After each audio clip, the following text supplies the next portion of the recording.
Hello tout le monde, bienvenue sur la chaîne Mon pays, ma culture, ma cité. Aujourd'hui, nous allons aborder un sujet qui m'est clairement familier. Il s'agit de mon pays natal, le Burkina Faso. Je suis en compagnie de Monsieur Brian, qui a souhaité participer à ce podcast car ce pays ne lui est pas étranger. Alors, le Burkina Faso, le pays des hommes intègres. Brian, sais-tu où il est situé? Évidemment, il est situé en Afrique de l'Ouest avec les pays voisins comme la Côte d'Ivoire, le Sénégal, le Niger et d'autres encore. D'ailleurs, j'y ai passé 3 ans. Ah oui, 3 ans, c'est beaucoup. Du coup, qu'est-ce que tu as retenu de ton séjour au Burkina? Quels sont par exemple les plats qui t'ont marqué? Les plats qui m'ont marqué sont le riz soumbala, le dos et toi. Je pourrais dire aussi le soumbala et le dos, mais j'ajouterais aussi le babena et le gori. En fait, ce sont des plats que l'on prépare le plus souvent pendant le temps des fêtes, comme le ramadan ou bien la tabaski.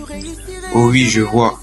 Par contre, pendant ces fêtes-là, les embouteillages qu'il y a, c'est énorme. Oui, effectivement.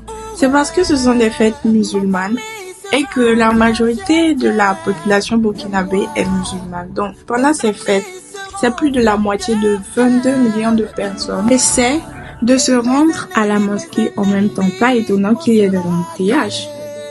Ah oui, je n'ai pas eu l'occasion de te demander. Tu es de quelle ethnie? Moi, je suis Djoula et Peul. Ah, pourtant j'aurais parié que j'étais aussi. Oui, je comprends.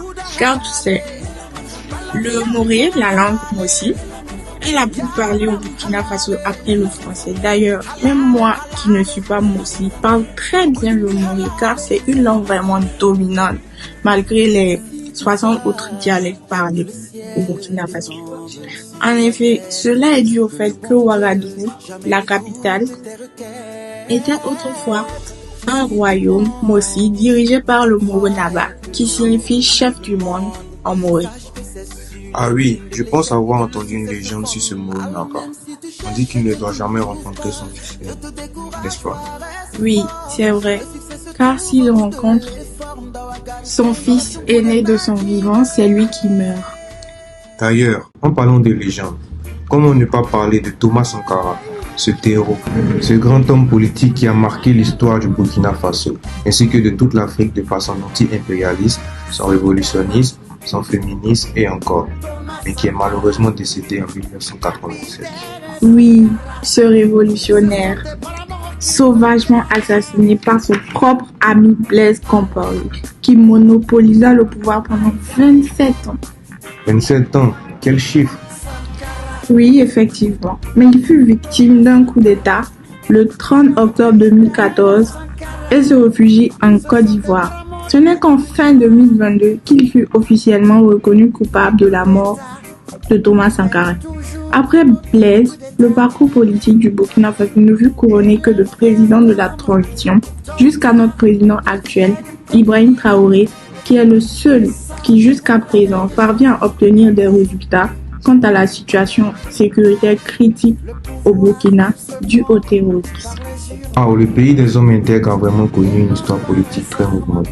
Oui, effectivement. Mais grâce au nouveau président, Ibrahim Traoré, nous sommes en train de reconstruire un Faso des plus radieux. Alors, maintenant, sur le plan cinématographique, le Burkina Faso est considéré comme le siège du cinéma africain, puisqu'il accueille tous les 2 ans, depuis 1969, le Festival panafricain du cinéma de Ouagadougou, le FESPACO. Par ailleurs, connais-tu ou as-tu déjà regardé un film ou une série burkinabé? Oui, bien sûr. Il y en a quelques noms qui me viennent en tête, comme L'As du lycée avec Ismaël Befani, les Bobo Diouf avec Siriki et Souké. Et toi?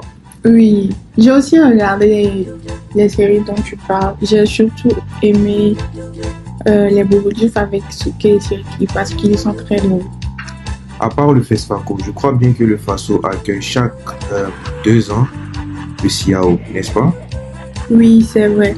Le SIAO, Salon international de l'artisanat de Ouagadougou, est accueilli par le Faso tous les 2 ans afin de valoriser et de promouvoir l'artisanat burkinabé et africain. Il me semble que l'on n'a pas abordé le domaine musical. Oui, c'est vrai.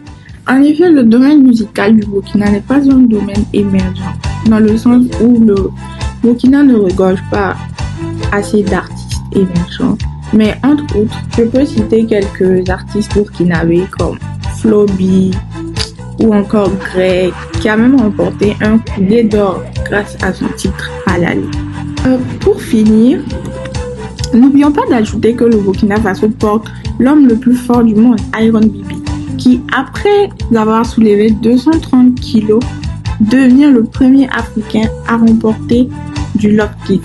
Aussi, nous avons le Burkinabé Fabrice Zango, qui a été sacré champion du monde 2023 triple saut aux Jeux Olympiques de Budapest, triple médaillé aux Mondiaux et médaille de bronze aux Jeux Olympiques de Tokyo en 2021. Nous sommes malheureusement à la fin de ce podcast. Merci infiniment à vous de nous avoir écouté parler de ce magnifique pays qu'est le Burkina Faso. Nous vous invitons à le visiter pour en apprendre davantage. Ça a été un réel plaisir. C'était Farida et Brian.